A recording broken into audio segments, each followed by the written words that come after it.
Bismillahirrahmanirrahim. Alhamdulillahirabbil alamin wassalatu wassalamu ala Rasulillah wa ala alihi wa sahbihi wa man walah amma ba'du. Assalamualaikum warahmatullahi wabarakatuh.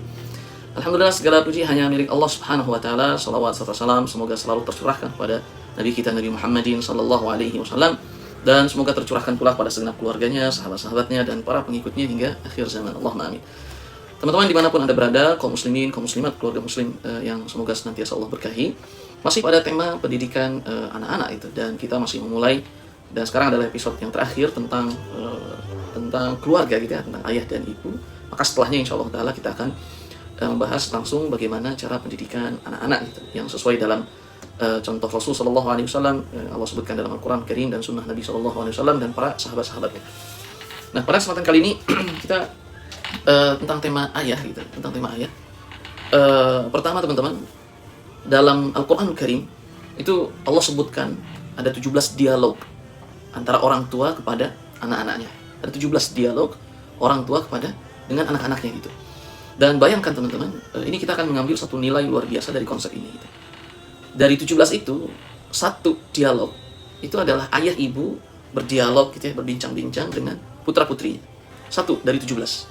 Kemudian dua gitu ya, dari sisa yang ada, dari 2 dari 16 gitu, itu dialog ibu dengan putra-putrinya. Kemudian yang ketiga gitu ya, sisanya berarti 14 dialog sisanya itu adalah dialog ayah dengan anak-anaknya gitu, dengan anak-anaknya. Sehingga apa inspirasinya, apa ilmu yang bisa kita ambil dari sini? Temanya adalah ayah berbicaralah gitu. Ayah berdialoglah. Berbicaralah dengan putra-putri Anda. Gitu. Keluarkan suaramu, keluarkan kalimat-kalimatmu, keluarkan huruf-hurufmu, keluarkan kata bijakmu kepada putra-putri. Tema berikutnya justru yang harus lebih banyak bawel gitu adalah ayah gitu, dalam memberikan pendidikan kepada putra-putrinya gitu. Karena kebayang dari 17 dialog orang tua dengan anak-anak, itu 14-nya potret dialog ayah dengan anak-anaknya gitu. Sehingga ini ada isyarat, ada ilmu bahwa ayah itu tugasnya bukan hanya mencari nafkah, berarti bukan hanya itu saja maksudnya. Tapi bagaimana saat dia pun diwajibkan mencari nafkah, dibebankan untuk mencari nafkah untuk anak istrinya gitu ya. Ternyata dalam Al-Quran pun Allah sebutkan, Allah hadirkan potret-potret para ayah saat sibuk mencari nafkah. Ternyata mereka pun tidak terbuat lalai atau tidak tersibukkan gitu ya, untuk berdialog, mendidik putra-putrinya gitu. Maka ini inspirasinya. Ibu hanya ada 2 potret doang teman-teman. Ibu itu hanya ada 2 potret doang dalam Al-Quran Karim berdialog dengan putra-putrinya gitu. Dan ada satu ayah ibu itu dialog dengan putra-putrinya secara lengkap, ayah dan ibu. Tapi yang paling banyak mana? Yang paling banyak adalah ayah.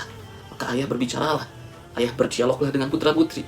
Ayah duduklah bareng gitu ya dengan anak-anak itu, sampaikan kisah, sampaikan nasihat, sampaikan prinsip, sampaikan karakter gitu. Itu yang harus dilakukan oleh para ayah gitu. Sehingga ayah harus banyak berbicara dengan putra-putrinya. Hadirkan dalam sehari itu satu majelis. Dia dialog, ngasih wejengan, ngasih nasihat, ngasih pendidikan kepada putra-putrinya. Tidak perlu lama gitu. Maka artinya juga anak-anak ini mempannya dengan ayah gitu loh. Karena ini syarat yang paling banyak dialog dengan anak-anak itu ayah. Akhirnya potret anak-anak, potret para remaja dalam Al-Quran, potret hebat-hebat semua.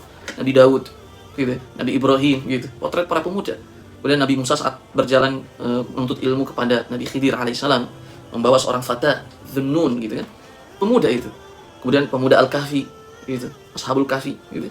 Dan masih banyak lagi kisah pemuda-pemuda hebat dalam Al-Quran Karim. Ternyata salah satu inspirasinya adalah dari 14 dialog ayah gitu ya, 14 dialog orang tua kepada anak, 17 dialog orang tua kepada anak. Ternyata 14-nya dialog ayah dengan putra-putrinya gitu. Ada misalnya Nabi Yakub alaihissalam gitu, ada kisah tentang dialog dia dengan putra-putrinya.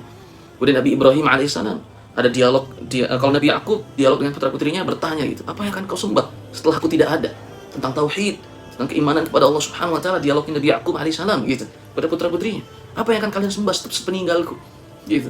Kemudian dialognya Nabi Ibrahim alaihissalam saat diperintahkan oleh Allah Subhanahu wa taala untuk menyembelih putranya Nabi Ismail alaihissalam.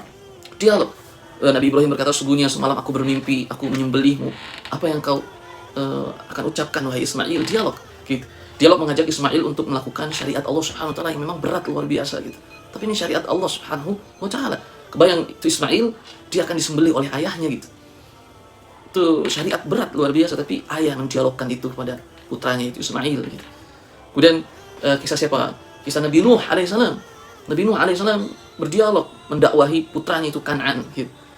Putranya Kan'an diajak oleh Nabi Nuh alaihissalam untuk ikutlah ke perahu ini gitu. Tidak ada yang selamat dari banjir bandang ini, satu dunia akan tenggelam dengan air laut, kecuali yang akan Allah selamatkan adalah ia yang naik ke perahu Nabi Nuh alaihissalam. Dialog, mendakwahi putranya Kan'an yang belum kunjung beriman kepada Nabi Nuh saat itu. Tapi Nabi Nuh tidak putus asa. Nabi Yakub mendakwahinya itu sampai di saat sakaratul mautnya. Artinya pendidikan orang tua berlanjut sampai akhirnya orang tua sakaratul maut gitu. Tapi tentu saat anak sudah menikah tidak main asal masuk ke rumah tangga menantu gitu. Dakwahi anak-anak saat mereka menziarahi kita gitu, empat mata. Saat itulah pendidikan orang tua diberikan gitu. Kemudian ada banyak kisah lagi. Kisahnya Luqman, surat Luqman yang menasehati kepada anaknya gitu. Jangan kau melakukan kesyirikan wahai anakku gitu. Jangan engkau sombong kepada manusia, jangan kau merendahkan orang lain gitu. Janganlah engkau takabur dan seterusnya. Itu potret para ayah yang berdialog dengan putra-putrinya, memberikan nasihat, memberikan arahan, dan seterusnya. Maka inspirasinya adalah dari 17 dialog antara orang tua dengan anak-anak, satu dialog ayah ibu, gitu. Itu pun harus kita hadirkan, kita duduk, kita suami, ayah, di depan anak-anak, kita nasihati. Itu harus hadir di rumah tangga kita itu. Kemudian yang kedua, ada potret ibu, dua, gitu, memberikan wujudan pada putra-putri. Artinya ibu pun tetap harus, memang porsinya tidak banyak saat memberikan wujudan, arahan dan seterusnya, itu wilayahnya para suami gitu. Tapi memberikan pendidikan, ibu yang mendidik itu harus gitu. Nah, setiap hari ibu memberikan pendidikan. Bukan berarti ibu cuma dua, enggak, ini tema berdialog gitu. Tema berdialog. Kalau berdialog kan menghadapi suatu cara pandang, sudut pandang, dan pembentukan karakter gitu. Kemudian menyelesaikan masalah-masalah, berdakwah dan seterusnya. Kemudian yang 14-nya ternyata itu para ayah gitu. Ayah hadirlah dalam memberikan dialog, ujangan, nasihat. Sebanyak duduk di dalam satu hari, pilihlah satu waktu, itu ayah duduk dengan putra-putrinya memberikan nasihat, memberikan pelajaran melalui kisah. Banyak kisah yang terbaik gitu. Ilmu jika kita balut dengan kisah, dia akan cepat nyampe pada generasi kita ini dan cepat masuknya ke dalam hati mereka. Maka dengan kisah, oleh karenanya Al-Quran Al-Karim ada 3 tema besar dalam Al-Quran Al-Karim, yaitu tentang tauhid, mengisahkan Allah Subhanahu wa taala, tidak menyekutukan Allah. Kemudian yang kedua tentang ahkam, hukum-hukum, semua hukum gitu. Kemudian yang ketiga tentang kisah. Tentang kisah umat-umat terdahulu. Dan subhanallah, para ulama ulumul Quran, ulama tafsir mengatakan bahwa yang paling banyak dari 3 ini adalah kisah. Artinya kisah menjadi kurikulum untuk generasi umat Nabi Muhammad SAW ini yang harus ada dalam pendidikan-pendidikannya dan lembaga-lembaga pendidikannya, kisah. Kebayang para sahabat tiap hari diguyur dengan kisah oleh Allah Subhanahu wa taala, karena Al-Quran dari 3 tema besar ini yang paling banyak itu adalah kisah gitu. Maka lantas kenapa kita hari ini membuang kisah dari sekolah-sekolah kita, di lembaga-lembaga pendidikan kita, bahkan di rumah-rumah kita? Dan kisah itu bukan dongeng gitu. Kalau dongeng suatu yang tidak terjadi, tapi kisah dia suatu yang terjadi. Dan Allah meminta dan Allah berfirman kisah, bukan dongeng, bukan asatirul awwalin gitu. Itu disebutkan dalam Al-Quran Al-Karim. Nah, maka para ayat berdialoglah, berbicaralah, keluarkan kalimat-kalimat bijakmu, keluarkan kalimat-kalimat PowerPoint-mu untuk putra-putrimu di rumah gitu. Itu saja mungkin yang bisa kita sampaikan pada kesempatan kali ini. Wallahu ta'ala a'la wa bishawab. Dan mungkin masih ada satu sesi lagi tentang tema ayah, insyaallah di pertemuan berikutnya. Subhanakallahumma wa bihamdika asyhadu an la ilaha illa anta astaghfiruka wa atubu ilaik. Wassalamualaikum warahmatullahi wabarakatuh.